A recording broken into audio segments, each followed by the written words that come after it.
Hello everyone, good morning to all.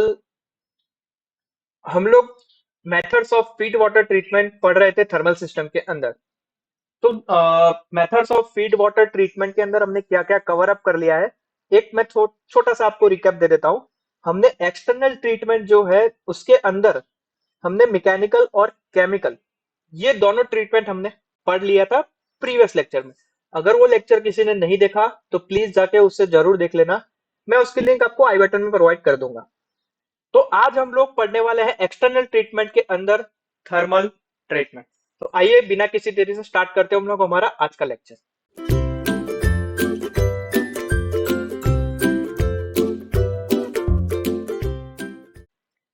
Video start करने से पहले अगर आप इस चैनल पे नए हैं तो इसे सब्सक्राइब जरूर कर देना और साथ साथ में बेल आइकन पे भी प्रेस कर देना। तो देखिए, थर्मल थर्मल ट्रीटमेंट की अगर मैं बात करूं तो थर्मल ट्रीटमेंट में जैसा कि मैंने आपको, जब हमने इसका क्लासिफिकेशन देखा था तब हमने थर्मल में देखा था कि इसकी दो तरीके हो सकते हैं थर्मल सिस्टम के। एक तरीका हो सकता है आपका डी एरेशन करना और दूसरा तरीका होता है आपका इवेपोरेशन करना। अभी डी एरेशन डी एरेशन का एक मतलब और होता है जिसको हम लोग कहते हैं डी गैसिफिकेशन। ओके, क्योंकि देखो डी एरेशन से इतना मतलब क्लियर नहीं होता है हमें, लेकिन डी गैसिफिकेशन से हम लोग को नाम से थोड़ा बहुत ध्यान आ जाता है कि जो पानी के अंदर जो हम लोग फीड करते हैं वाटर को, उसके अंदर कुछ गैसेस होती हैं जैसे कि O2 या CO2, तो उसको रिमूव करना, जिसको हम लोग बोलते हैं डी गैसिफिकेशन, यानी कि डी एरेशन।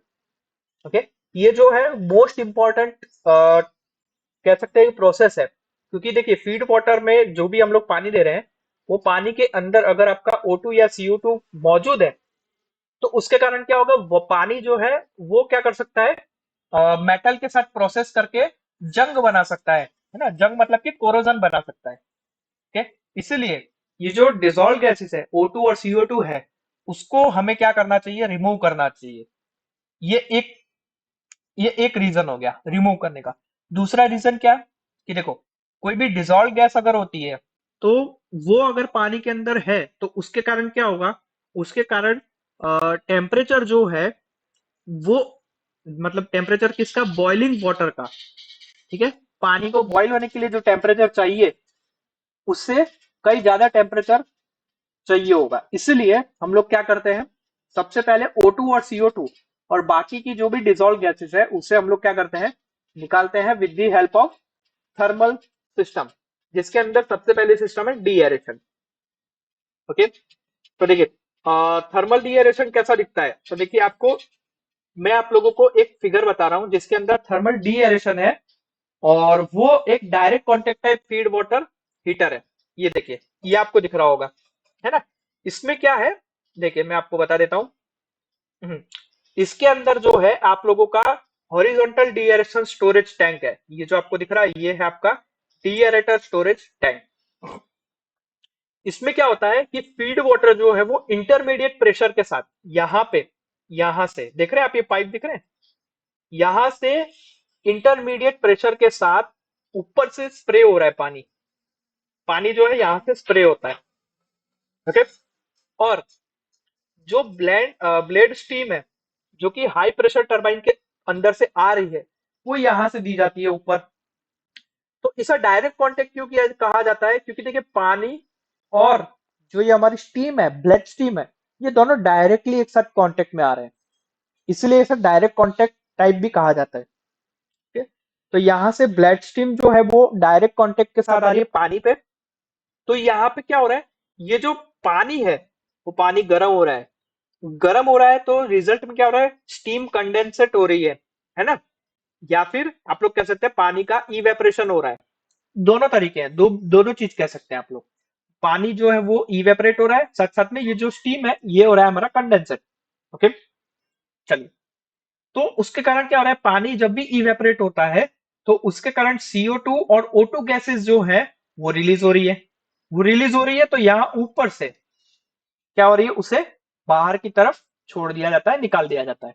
तो इस तरीके से पानी जो है हम लोग क्या करते हैं, O2 और CO2 फ्री हम लोग उसे कर देते हैं।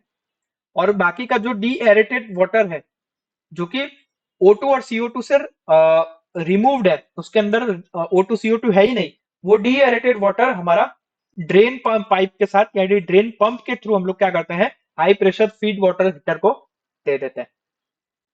ठीक है, तो डीएरेटर कितने प्रेशर पे काम करता है ये आप लोगों को ध्यान पे रखना है। ये मैं लिख देता हूं आप लोगों के लिए कि डीएरेटर जो है वो वर्क्स एट एक से लेके 1.25 बार प्रेशर। ठीक है, एक से लेके 1.25 बार तक के प्रेशर पे काम करता है। ये जो है ये हमारी लोअर के लिए है, मतलब कि जब भी कोई भी लो प्रेशर का बॉयलर होता है उसके अंदर ये काम करता है। मीडियम प्रेशर का अगर बॉयलर होता है तो 40 से 50 बार, और अगर कोई हाई प्रेशर हो गया है ना, जो हाई प्रेशर होता है वो अबाउट ही 50 बार पे ऊपर काम कर सकता है। ठीक है, चलिए ये मैं मिटा देता हूं।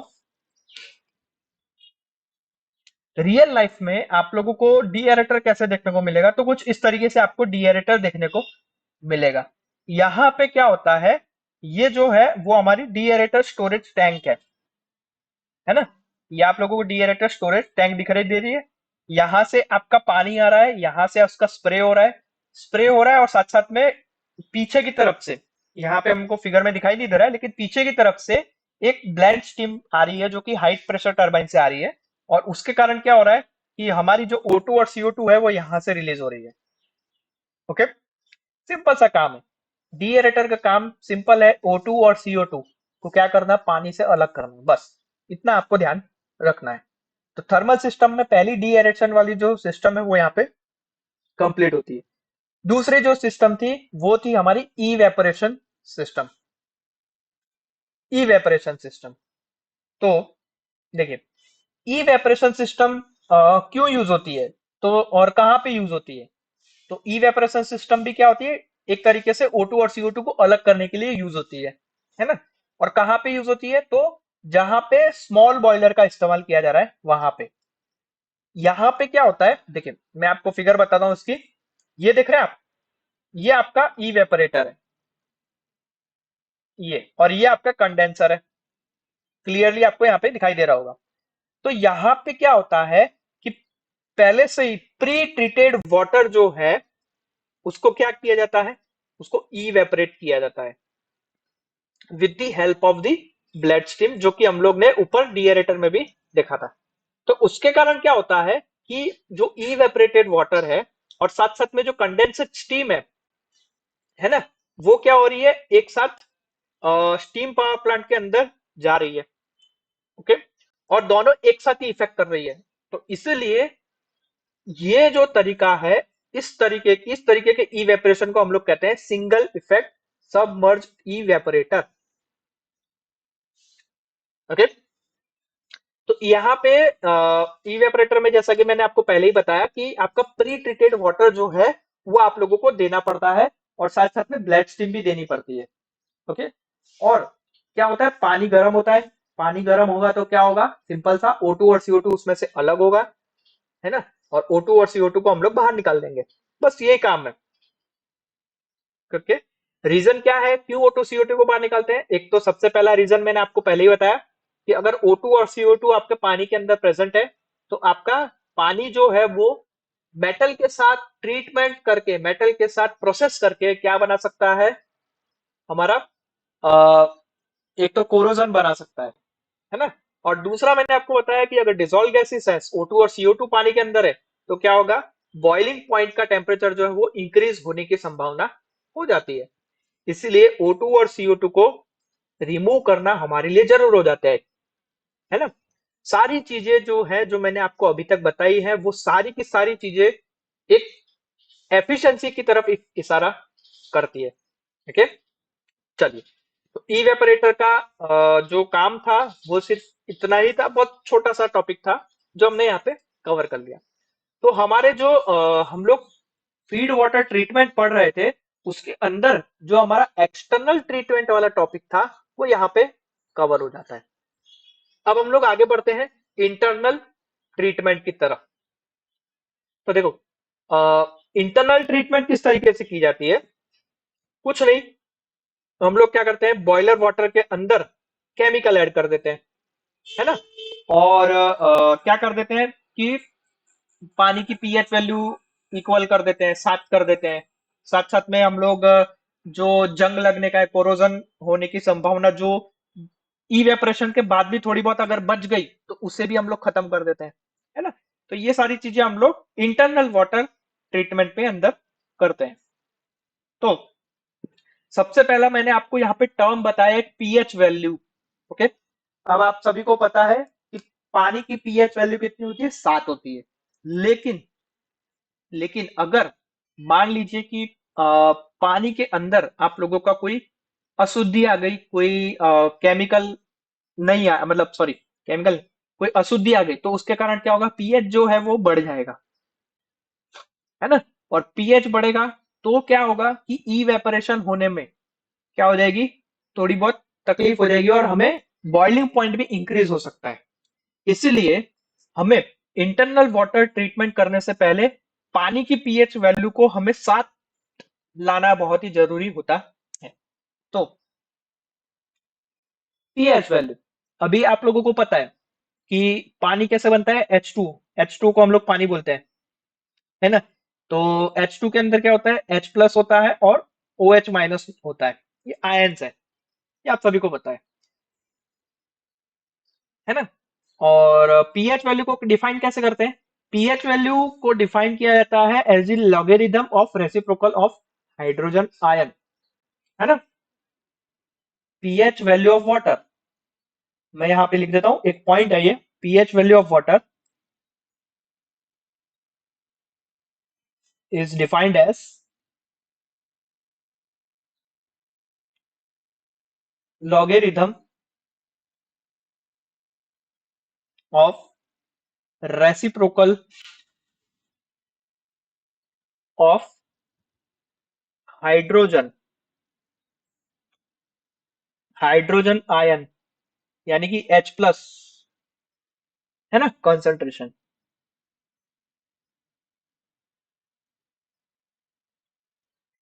ठीक है, आप सभी को पता है कैसे लिखते हैं? हम लोग ऐसे लिखते हैं, pH what sorry,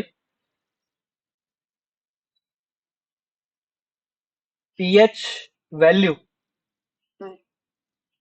of water is equal to logarithm of 1 divided by 10 raise to minus 7 is equal to 7। कैसे आया? मैथमेटिक है, कुछ भी नहीं है। 10 रेज टू माइनस 7 को ऊपर लेके तो 10 रेज टू 7। और लॉगरिथम का एक नियम है कि अगर कुछ घात होती है तो वो आगे आ जाती है लॉग के, और इस लॉग का बेस जो है वो 10 है, तो बेस और आधार दोनों अगर सेम होता है तो उसकी वैल्यू हो जाती है 1। इसीलिए यहाँ पे आया 7 एट 20 डिग्री सेंटीग्रेड टेम्परेचर। ये कंडीशन है, पानी की 20 डिग्री सेंटीग्रेड टेम्परेचर पे पीएच वैल्यू कितनी होती है? 7 होती है। ये हमने यहाँ पे साबित कर दिया। ठीक है, अगर ये वैल्यू 7 से कम है तो क्या होगा? पानी एसिडिक होगा, है ना? और अगर 7 से ज्यादा है तो अल्कलाइन होगा। ओके, तो यहाँ पे हम लोग क्या करते हैं, एक पानी का सैंपल ले लेते हैं, है ना? पानी के सैंपल में हम लोग हर एक आयन गिनते हैं, H प्लस और OH माइनस। ओके, और फिर उसका क्या करते हैं हम लोग? दोनों को कंबाइन करते हैं, H प्लस और OH माइनस को, है ना? और फिर क्या करते हैं? न्यूट्रल पानी बनता है उससे, ना ही वो एसिडिक होता है ना ही वो अल्कलाइन होता है।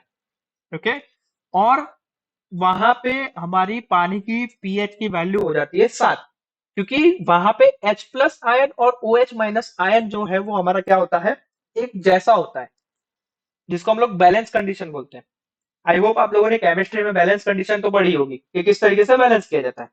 ओके, तो पीएच वैल्यू को साथ करना, ये सबसे पहला काम होता है जब भी आप लोग इंटरनल वाटर ट्रीटमेंट करते हैं तब। ओके, चलिए, इंटरनल वाटर ट्रीटमेंट मेथड्स कौन सी है? तो मैं मेथड्स आप लोगों के लिए यहाँ पे लिख देता हूं।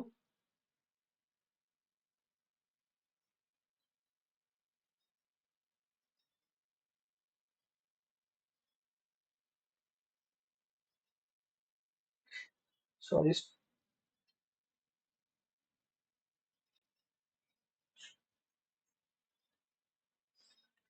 सबसे पहली मेथड है आप लोगों की colloidal conditioning. Colloidal conditioning. Okay. दूसरी दूसरी मेथड है आप लोगों की फॉस्फेट कंडीशनिंग।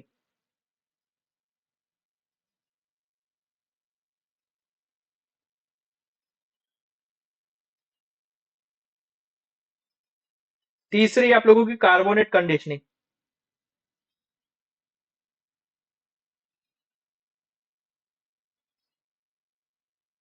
चौथी है आप लोगों की treatment with sodium aluminate. Aluminate. Sodium aluminate यानी कि NaAlO2 है ना। और लास्ट है आप लोगों की कैल्गन कंडीशनिंग। कैल्गन कंडीशनिंग।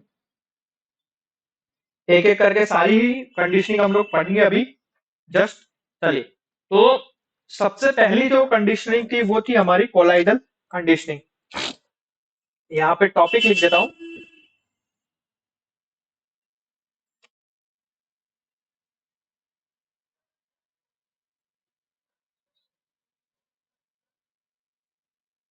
ठीक है। चलिए, तो इसके अंदर क्या होता है।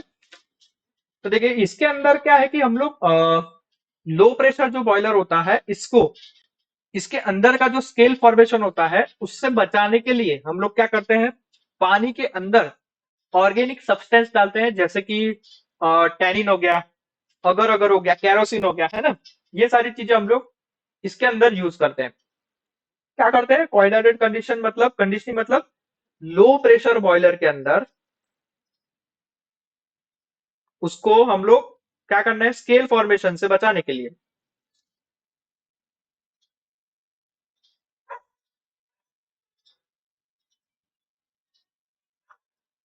प्रिवेंट फ्रॉम, सॉरी यहां पे आएगा स्केल फॉर्मेशन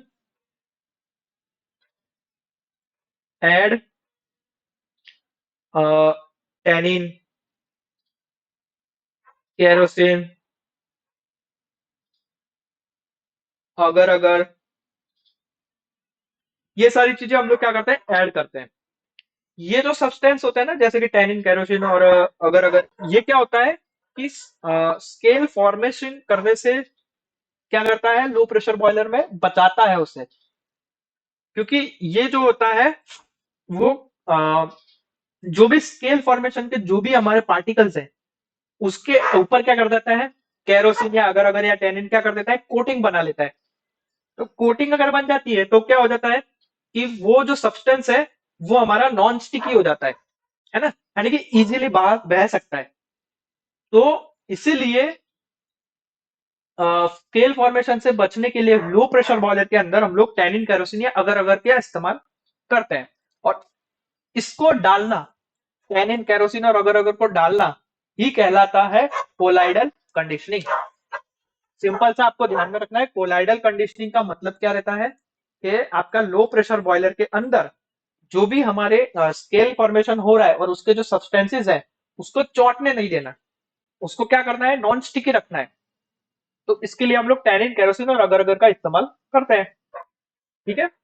दूसरा, चलिए, दूसरा मैंने आपको क्या बताया था, फॉस्फेट कंडीशनिंग। यहां पे मैं दूसरा लिख रहा हूं, फॉस्फेट कंडीशनिंग,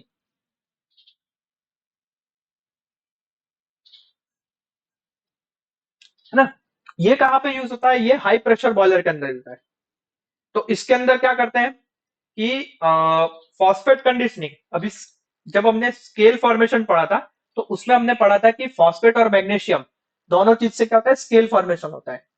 तो जो फॉस्फेट को कंडीशन करना, फॉस्फेट को अलग करना, उसी को हम लोग बोलते हैं फॉस्फेट कंडीशनिंग। तो इसके अंदर क्या होता है कि हाई प्रेशर बॉयलर के अंदर हम लोग सोडियम का सोडियम फॉस्फेट को क्या करते हैं, ऐड करते हैं to avoid the scale formation. ठीक है, हाई प्रेशर बॉयलर के अंदर ऐड सोडियम फॉस्फेट, है ना। इसकी रिएक्शन है जो आप लोगों को ध्यान में रखनी है। रिएक्शन क्या है, मैं यहाँ पे लिख देता हूं आप लोगों के लिए।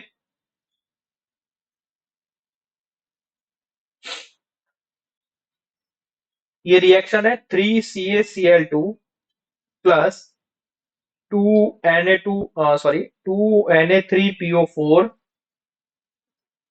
आ गया सोडियम फॉस्फेट। तो इसके कारण क्या होता है, CA3PO4 ट्वाइस, ये हमारा जमीन पे बैठ जाता है, मतलब बॉयलर के अंदर बैठ जाता है, प्लस 6NaCl, और नमक अलग हो जाता है यहाँ से। ओके, तो ये वाली जो आप लोगों का फॉर्मेशन बना जो कि जमीन पे बैठ रहा है, ये जो स्लज है, ये क्या है, स्लज है ना। दोनों का कॉम्बिनेशन क्या कहलाता है, स्लज कहलाता है ऐसे तो। लेकिन मैं यहाँ पे आप लोगों के लिए CA3PO4 ट्वाइस को ही स्लज मानता हूँ। तो CA3PO3 ट्वाइस जो स्लज है वो सॉफ्ट आता है, तो उसको हम लोग इजीली रिमूव कर सकते हैं बॉयलर के अंदर से बाय ब्लो डाउन प्रोसेस। तो यहाँ पे क्या हो रहा है, देखिए यहाँ पे फॉस्फेट कंडीशनिंग के अंदर मेन फॉस्फेट एम्प्लॉयड जो है वो कौन से हैं? एक तो है Na3PO4 जिसको हम लोग बोलते हैं ट्राई सोडियम फॉस्फेट, या फिर इसे कहा जाता है अल्कलाइन, है ना, क्योंकि ये नेचर में क्या है, अल्कलाइन है। ठीक है, दूसरा एजेंट इसकी जगह हम लोग यूज कर सकते हैं, वो है हमारा NaHPO4, Na2HPO4, sorry my mistake, Na2PH4 इसकी जगह, इसका नाम है सोडियम डाइहाइड्रोजन फॉस्फेट। ये जो है नेचर में एसिडिक होता है। ठीक है, ये कब यूज किया जाता है, जब पानी बॉयलर वाटर की जो अल्कलिनिटी है, यानी कि उसमें जो अल्कलाइन पदार्थ है अगर वो ज्यादा है, यानी कि उसकी वैल्यू जो है वो pH 7 से ज्यादा है, मतलब मान लो कि 9.5 या 10.5 है, तो हम लोग क्या करते हैं, NaHPO4 का इस्तेमाल करते हैं Na3PO4 की जगह। ठीक है, और एक और एजेंट यूज होता है, वो है हमारा,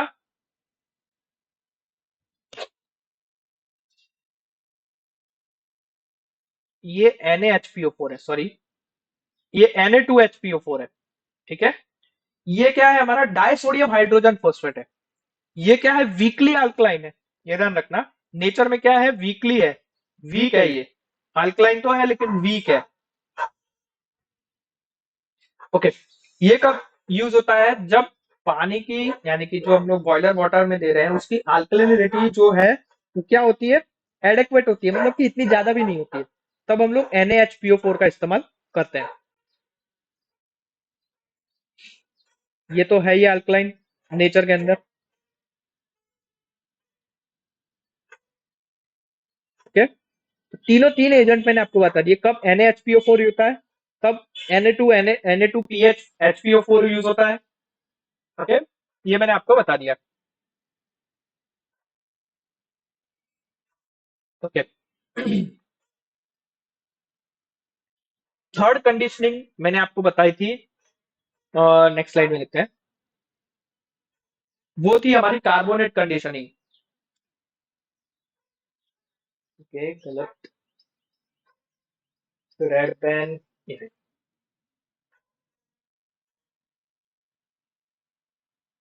कार्बोनेट कंडीशनिंग।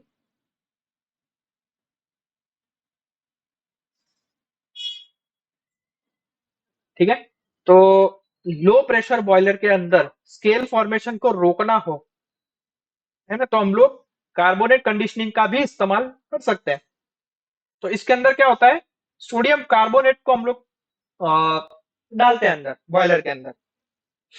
ठीक है, यूज ऑफ सोडियम कार्बोनेट यानी कि Na2CO3, सोडियम कार्बोनेट, या फिर इसको, हाँ sodium carbonate, sorry sodium bicarbonate नहीं, सोडियम कार्बोनेट। तो इसकी जो रिएक्शन है वो कैसी है, मान लो आप लोगों का स्केल ऐसा है, कुछ स्केल ऐसा बन रहा है, CaSO4 का स्केल बन रहा है। तो उसके अंदर अगर हम लोग Na2CO3 अगर डालते हैं तो क्या होगा, कैल्शियम कार्बोनेट अलग हो जाएगा जो कि नीचे आ जाएगा, और प्लस Na2SO4 अलग हो जाएगा, है ना।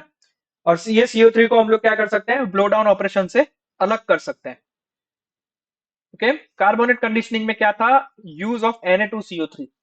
बॉयलर वाटर के अंदर Na2CO3 डाल दो तो क्या होगा, आप लोगों का CaCO3 बन जाएगा, और CaCO3 को हम लोग ब्लो डाउन प्रोसेस से अलग कर सकते हैं। नेक्स्ट फोर्थ था हमारा ट्रीटमेंट विथ सोडियम एल्यूमिनेट, है ना। Treatment with sodium aluminate, sodium aluminate यानी कि NaAlO2, ठीक है। तो जब बॉयलर का पानी जो है, अगर वो हम लोग सोडियम एल्यूमिनेट के साथ ट्रीट कर रहे हैं तो क्या होता है कि एक तो सबसे पहला NaOH हमारा अलग हो जाएगा, और साथ साथ में हमारा AlOH थ्राइस, जो कि इसको कहते हैं हम लोग हाइड्रोलिस्ड या फिर गैलेनियस, गैलेनियस प्रेसिपिटेट बोलते हैं, है ना। ये दोनों चीज अलग हो जाएगी। अब जो NaOH अलग हुआ, वो NaOH मैग्नीशियम सॉल्ट के साथ रिएक्ट करके हमारा एक स्लज बनाता है ना। और जो हमारा AlOH थ्राइस था, और साथ साथ में जो हमारा एक और प्रेसिपिटेट बनेगा MgOH ट्वाइस, ये हम लोग बॉयलर के अंदर हम लोग क्या कर सकते हैं, उसको कोलाइडल कंडीशनिंग करके, ठीक है, कोलाइडल कंडीशनिंग करके और उसे हम लोग अलग कर सकते हैं, या फिर ब्लो डाउन ऑपरेशन का इस्तेमाल करके भी अलग कर सकते हैं, ठीक है। चलिए, तो देखिए मैं आप लोगों को क्या बता रहा था, इसकी रिएक्शन बता देता हूं आप लोगों को। तो रिएक्शन आप लोग जरूर नोट डाउन कर देना।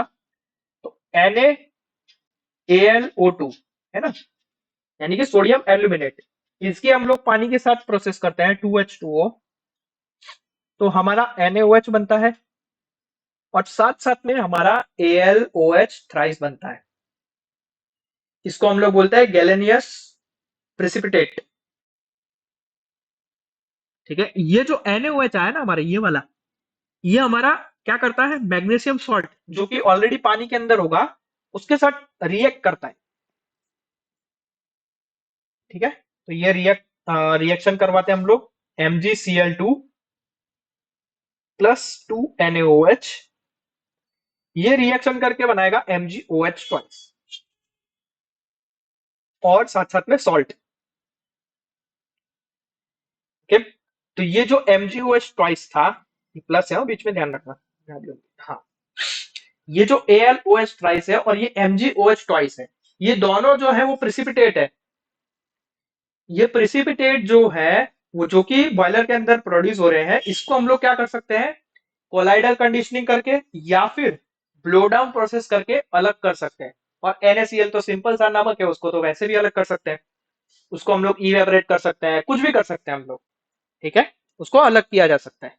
तो इस तरीके से पानी को जो है क्या कर सकते हैं हम लोग, उसकी पीएच को 7 हम लोग ला सकते हैं, और उसी 7 पीएच वाले वाटर को हम लोग क्या करते हैं, फीड करते हैं बॉयलर के अंदर, ओके। और पांचवी प्रोसेस थी हमारी, आखिरी प्रोसेस जो बची है, वो है हमारी कैल्गन कंडीशनिंग। कैल्गन कंडीशनिंग,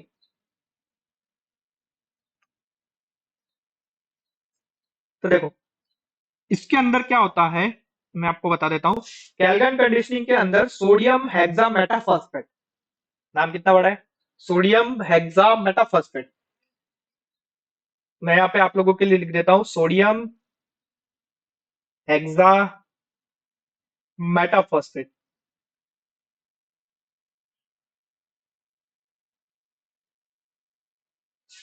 यानी कि Na2, sorry, Na2, Na4, PO3 और इसकी 6 अणु, ठीक है। इसके 6 पार्टिकल्स। कितना बड़ा इसका केमिकल नाम है देखो, सोडियम हेक्सामेटाफॉस्फेट। तो Na2Na4PO3 की 6। ठीक है, ये हम लोग क्या करते हैं, बॉयलर वाटर के अंदर ऐड करते हैं। तो इसका काम क्या है, इसका काम है स्केल फॉर्मेशन को रोकना। सिंपल सी बात है, स्केल फॉर्मेशन को रोकना। तो इसमें क्या होता है, सोडियम हेक्सामेटाफॉस्फेट Na2Na4PO3 6, ये क्या करता है, सिंपल, जैसे ही आप लोग पानी में डालेंगे, इसमें से आप लोगों का Na+ आयन जो है वो अलग हो जाएगा, और बाकी का जो बचा, क्या बचा, Na4P6 और O18, ये नेगेटिव आयन बन जाएगा, नेगेटिव आयन बन जाएगा। ओके, तो ये जो हमारा पॉजिटिव आयन है और नेगेटिव आयन है, ये दोनों मिलके जो स्केल फॉर्मेशन है, मान लो 2CaSO4 का स्केल बन रहा है, स्केल फॉर्मेशन हो रहा है, तो ये दोनों मिलके, यानी कि Na2Na4P6O18, है ना, ये दोनों मिलके क्या करते हैं, Na2Ca2P6O18 और 2Na2SO4, ये क्या है, स्लज है। इसको हम लोग इजीली ब्लो डाउन प्रोसेस से अलग कर सकते हैं। ओके, और Na2SO4 को भी हम लोग केमिकल प्रोसेस से अलग कर सकते हैं। ओके, तो ये था पूरा कैल्विन कंडीशनिंग, जिसके अंदर पानी के अंदर क्या करना है, सोडियम हेक्सामेटाफॉस्फेट को आपको डालना है। तो जैसे ही आप लोग पानी में डालेंगे, आयन बन जाएंगे, और वो आयन CaSO4 के साथ प्रोसेस करके हमारा क्या बनेंगे, स्लज बनाएंगे, और साथ साथ में Na2SO4 बनाएंगे। और स्लज को तो हम लोग ब्लो डाउन प्रोसेस से अलग कर सकते हैं, और Na2SO4 को हम लोग केमिकल प्रोसेस से अलग कर सकते हैं। ओके, तो ये तो हमारा पूरा फीड वाटर ट्रीटमेंट का जो टॉपिक था वो यहाँ पे कंप्लीट हो जाता है, जिसमें हमने सारी मेथड्स देख ली, एक्सटर्नल ट्रीटमेंट भी देख लिया, और साथ साथ में इंटरनल ट्रीटमेंट भी देख लिया। आई होप आप लोगों को पता चली हो कि इंटरनल और एक्सटर्नल ट्रीटमेंट में क्या क्या किया जाता है। अगर वो किसी को अगर पता नहीं भी चली हो, तो प्लीज जाके इसके प्रीवियस वीडियो और ये वीडियो, दोनों वीडियो जरूर देखना, आप लोगों को पूरी टॉपिक क्लियर हो जाएगा, ये मेरी गारंटी है। तो आई होप आप लोगों को ये वीडियो जरूर पसंद आया होगा, तो इस वीडियो को लाइक जरूर कर देना, साथ साथ में चैनल को सब्सक्राइब भी कर देना, और बेल आइकन पे भी प्रेस कर देना, ताकि कोई नए वीडियो आए तो उसकी नोटिफिकेशन आपको मिल जाए। मिलते हैं अब हम लोग नेक्स्ट लेक्चर में एक नए टॉपिक के साथ, advances in boiler technology, FBC and PFBC boilers. Okay, तब तक के लिए जय हिंद।